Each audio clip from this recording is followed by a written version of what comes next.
Last time में क्या हुआ था, जब एग्जाम के 1-2 दिन रह गए थे, वो 2-2 घंटे में आपकी एक यूनिट पूरी हो गई, मात्र 8 घंटे में पूरी यूनिट रिवाइज। पूरा पेपर वन उड़ा दिया। किसी बच्चे के पेपर वन में 38 क्वेश्चन सही हो रहे हैं, कोई मजाक थोड़ी है।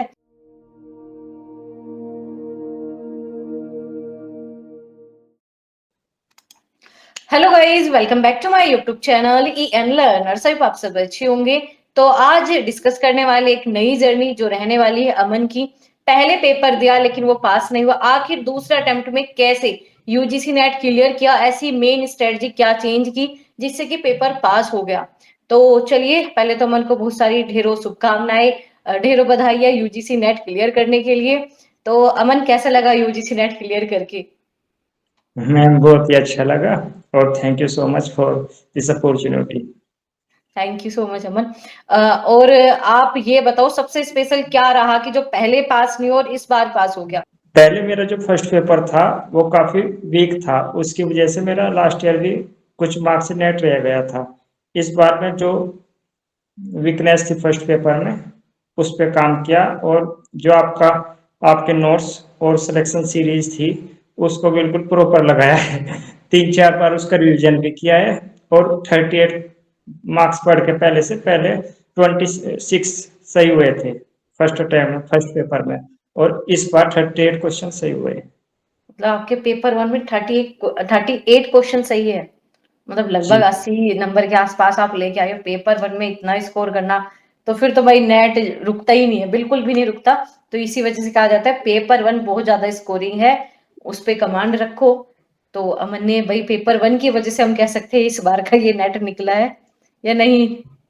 जी, इसमें पेपर वन का बहुत ही शानदार परफॉर्मेंस रही, और इसमें पेपर वन की जो लैंग्वेज होती है वो थोड़ी इजी होती है सेकंड पेपर की अपेक्षा।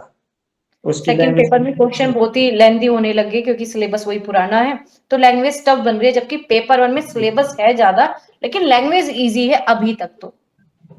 लेकिन मैम अगर फर्स्ट पेपर को, जैसे आपने गाइडेंस मैच में भी वो बताया था, उसकी वैसे यूनिट अमन, मैं बता दूं आप सभी को, अमन भी गाइडेंस बैच से ही है। इससे पहले भी आधे से ज्यादा इंटरव्यू गाइडेंस बैच की ही हो चुकी है। तो वैसे अमन ये बताओ, गाइडेंस बैच कुछ बच्चों को तो समझ ही नहीं आता, आपको समझ में आया, हेल्प मिली? क्या कहना चाहोगे बच्चों को कि गाइडेंस बैच कैसा है, लेना चाहिए नहीं? आप ही बताओ भाई। मैम जो गाइडेंस बेंच है ना, उसका इतना योगदान है, क्योंकि अगर हमारे पास बुक है और उसका पढ़ने का तरीका नहीं पता, ठीक है, और एग्जाम है, उसके पीवाईक्यू समझना ही है, क्योंकि अगर डायरेक्ट पीवाईक्यू भी करेंगे तो समझ नहीं आएंगे। जब तक जो हमारा कंटेंट है, सिलेबस है, वो सारा कवर नहीं होगा, तब तक पीवाईक्यू करने से बहुत ज्यादा फायदा मिलने वाला है नहीं। तो उसको समझने के लिए सबसे पहले तो सिलेबस कवर करिए, जैसा आपने बताया था यूनिट वाइज। और आपके नोट्स इतने शानदार हैं कि उनको एक यूनिट को, लास्ट टाइम में क्या हुआ था, जब एग्जाम के 1-2 दिन रह गए थे, वो 2-2 घंटे में आपकी एक यूनिट पूरी हो गई, मात्र 8 घंटे में पूरी यूनिट रिवाइज। पूरा पेपर वन उड़ा दिया। और मतलब प्रॉपर सारा सिलेबस उड़ा, ऐसा नहीं इंपॉर्टेंट टॉपिक थोड़ी थे, सारे ही सिलेबस, मतलब सारे नोट्स पढ़े आपने। हाँ, आपके नोट्स इतने कंसाइज है कि इजिली हो जाते हैं, क्योंकि उससे पहले वो 2-3 बार हो गए थे, वो इसलिए 8 घंटे में हुए। उससे पहले वो 3-4 बार उनका प्रॉपर रिवीजन हो चुका था। मतलब रिवीजन करोगे और भी टाइम कम होता जाता है, वो तो सिंपल सी बात है। तो में टाइम लगेगा, फिर जैसे जैसे आप सेकंड थर्ड फोर्थ पे जाओगे तो चीजें कम होती रहेंगी, टाइम भी और समझ भी काफी डेवलप हो जाएगी। तो इसका मतलब है कि एग्जाम के लिए नोट्स और रिवीजन बहुत ज्यादा जरूरी है। एग्जाम के लिए प्रॉपर सिलेबस करिए पहले तो, उसके बाद फिर पीवाईक्यू सीरीज, उसके अलावा कुछ नहीं करना, इसको मल्टीपल रिवीजन करिए, और मिनिमम सोर्स मैक्सिमम रिवीजन, बहुत ज्यादा अरे अमन ने इतनी भटक। इतनी सी बात में सब कुछ बता दिया। मतलब अमन सच में पेपर वन में बस इतना ही किया? 38 क्वेश्चन बहुत बड़ी बात है पेपर वन में आना। जब तक मैं आपके साथ नहीं जुड़ा था तब तक मैं सोचता था कि फर्स्ट पेपर को कैसे करूं, कहाँ से, कभी इस टीचर की वीडियो देख रहा, कभी इधर से। जब मेरा पहला प्रयास था तब मेरे पास की बुक थी, तो मैंने उनसे भी थोड़ी आप, लेकिन वो बहुत ही लेंथ थी, उसकी लैंग्वेज बहुत ज्यादा समझ नहीं आई, और हालांकि इतनी बुक। सारी चीज वो माइंड में भी नहीं जाती।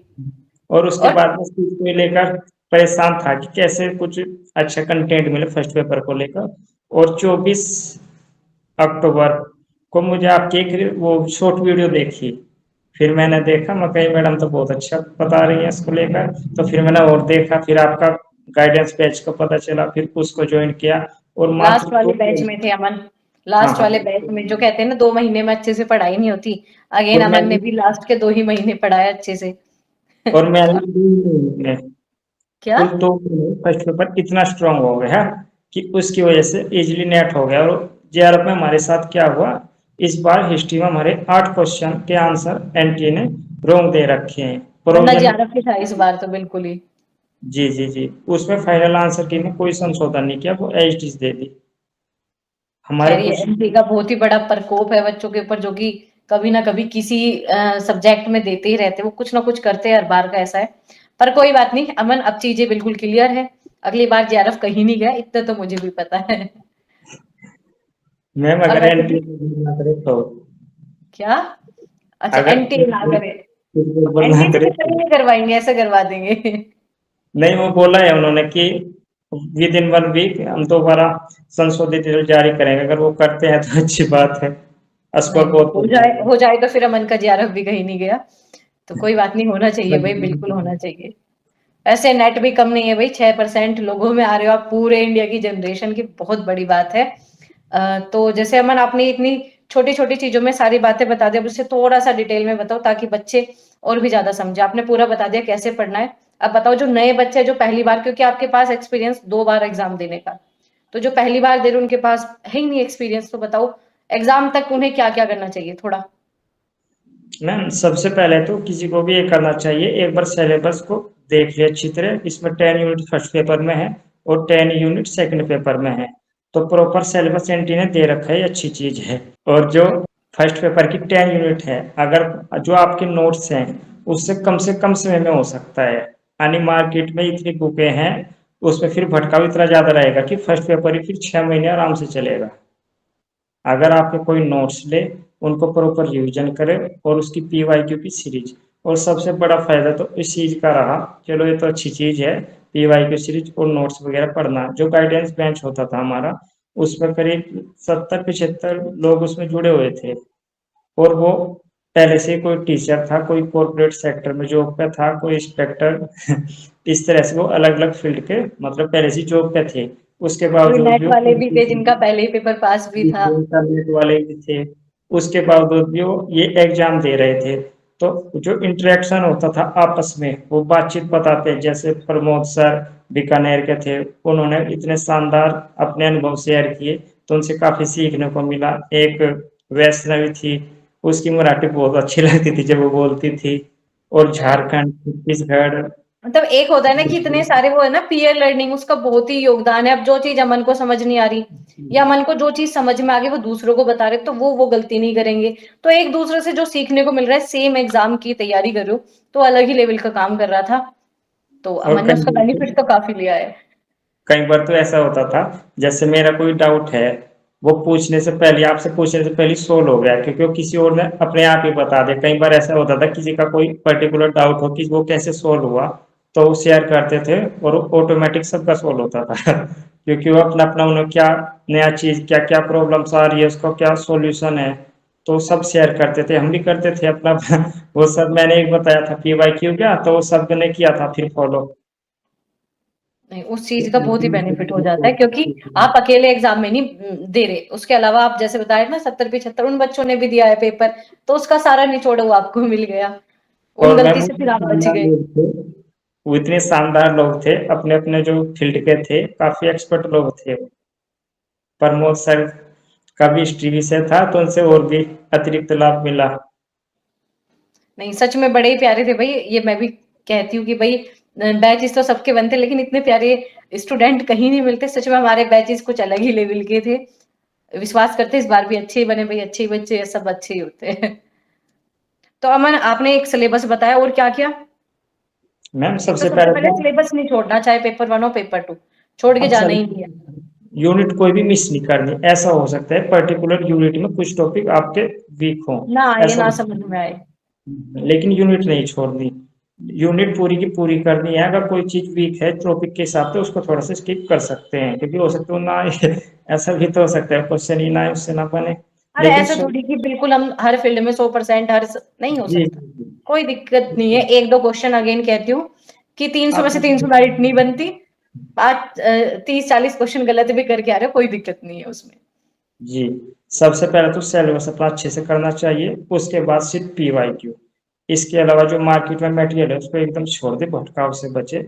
जितना कम से कम और चीजों को देखेंगे उतना ज्यादा से ज्यादा सिलेक्शन होने के चांसेज हैं।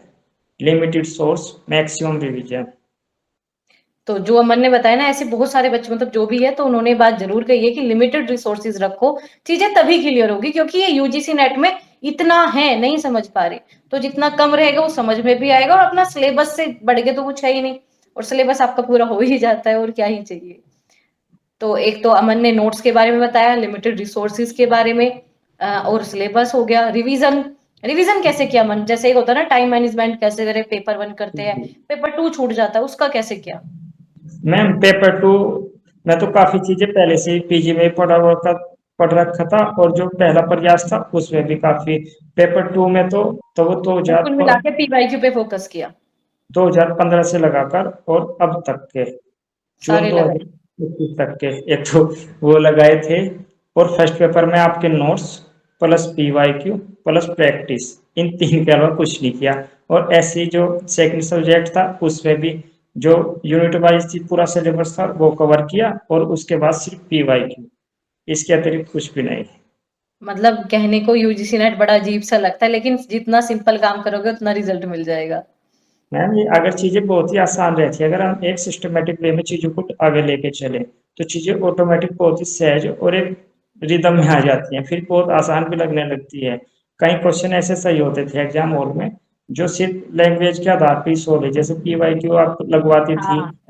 मॉक वगैरह में, तो ऐसे ही सोल्व होते थे। कहीं पर एलिमिनेट हुए, जैसे कोई क्वेश्चन पूछ रखा है वो एग्जैक्ट आ नहीं रहा, तो उसका हम क्या करते थे कि इसका ए नहीं हो रहा है और सी नहीं हो रहा है, तो ए या डी में से आंसर है तो कम से कम 50 पे तो पहुंच ही गए। वो पीवाईक्यू हाँ, लगाने वो से, आप ये गलत हटा दो ना, सही तो कुछ ना कुछ मिल ही जाता है फिर, तो इससे 50-50 पे आ जाते हैं। और तो फिर ये चांसेस अप्रोच ज्यादा हो जाते हैं। पीवाईक्यू से ही होता है। तो तो प्रैक्टिस प्रैक्टिस खुद ही बहुत ज्यादा करनी जरूरी है चाहिए। इस एग्जाम के लिए।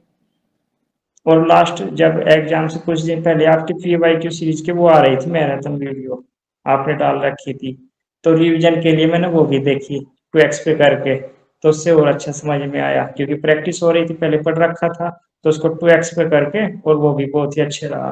क्योंकि कुछ चीजें जैसे थीम होती है, कुछ टॉपिक ऐसे होते हैं वो रिपीट होते हैं। फर्स्ट पेपर में भी लगभग 50-55 टॉपिक ऐसे हैं जिनसे मैक्सिमम क्वेश्चन आते हैं। हाँ, मतलब वो मान के चल सकते हो कि 50-60% सिलेबस रिपीट होता ही होता है, सिलेबस तो वही है, सिलेबस पीवाईक्यू है, तो वो रिपीट होंगे ही होंगे।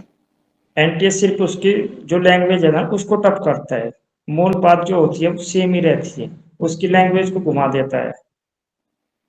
वही बात है, अगर मैंने अमन को देखा हुआ है तो अमन किसी भी कलर के कपड़े पहन ले, मुझे अमन समझ में आ जाएगा कि हाँ ये अमन ही है। तो सेम ऐसे ही क्वेश्चन के साथ होता है, बस लैंग्वेज घुमा देते हैं, कॉन्सेप्ट क्लियर है तो चीजें हो जाती है।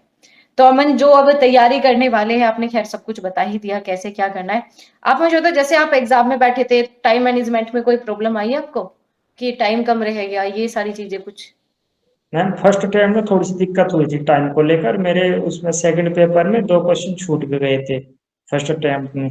लेकिन इस बार प्रैक्टिस इतनी अच्छी की हुई थी कि 5 मिनट पहले ही पूरा पेपर फिनिश हो गया। और जो मैं आपको गाइडेंस बैच में एक सेशन लिया था, उसी तरीके से अटेम्प्ट किया था, कुछ बेनिफिट मिला? उसी तरह से अटेम्प्ट किया था जैसा आपने उसमें गाइडेंस मैच में बोला था, और उसका फाइनल नतीजा ये निकला कि 5 मिनट पहले ही पूरा पेपर फिनिश हो गया, मतलब वो चेक भी हो गया कि कोई क्वेश्चन वो तो नहीं रहा कि कोई हाँ, छूटा उसे हुआ हो, रीचेक कर लिया आपने। फिर भी 5 मिनट बच गई थी।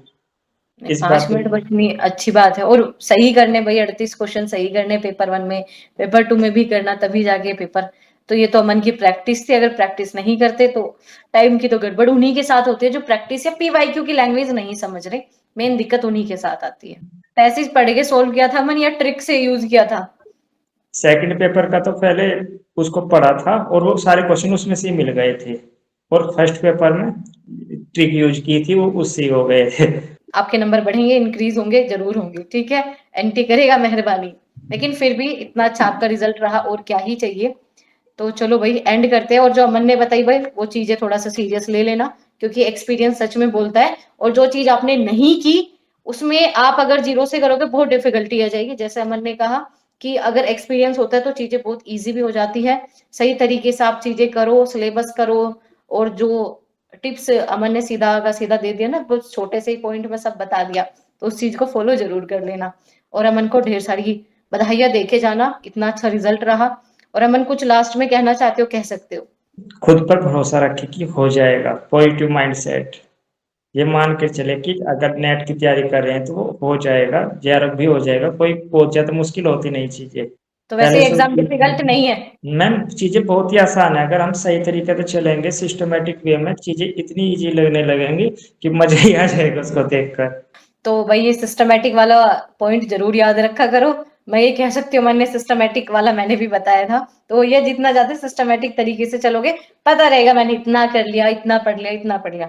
अगर टुकड़ों में पढ़ोगे तो फिर तो ज्यादा ही समय लग जाता है। मैंने लास्ट में 2 महीने 3 महीने अच्छे से पढ़ा और रिजल्ट आ गया, है ना। और अगर मैम, थोड़ा सा और अमन पढ़ लेते तो और भी बड़ा रिजल्ट आता। मैम वो एंटी ने गड़बड़ की, यानी रिजल्ट शायद और कुछ हो जाता। चलो कोई बात नहीं अमन, मैं मजाक कर रही हूँ। सच में एंटी ने गड़बड़ की है, क्योंकि स्कोर आपका कम नहीं है। मतलब किसी बच्चे के पेपर 1 में 38 क्वेश्चन सही हो रहे हैं, कोई मजाक थोड़ी है। सीधा जीआरएफ का मैं आपको अवार्ड दे दूं, पर कोई बात नहीं, रिवाइज होगी आंसर की तो मे बी आपका पॉजिटिव आए, फिर एक और कर लेंगे इंटरव्यू, क्या ही जा रहा है, ठीक है। जी तो जी। अच्छा ही आना चाहिए भाई रिजल्ट, बहुत ही। आप भी थोड़ा सा ब्लेसिंग देना भाई, अमन को और ज्यादा पॉजिटिव रिजल्ट आ जाए। और आप सभी भी भाई जो पहली बार तैयारी कर रहे हैं, जो दोबारा तैयारी कर रहे हैं, कोई दिक्कत नहीं है, मन की तरह पॉजिटिव रहो, हर एक चीज पॉसिबल है। बस अपने माइंड सेट को पॉजिटिव रहो, इससे ज्यादा कुछ और चाहिए ही नहीं। तो आप सभी भी अपना ध्यान रखो, और अमन को बहुत सारी ब्लेसिंग देके जाओ, बहुत सारी बधाइयां देके जाओ। और अगली बार अमन भी आपको कमेंट करके ब्लेसिंग देगा जब आप अपना रिजल्ट निकालोगे। तो ऐसे ही आप सभी आगे बढ़ते रहिए।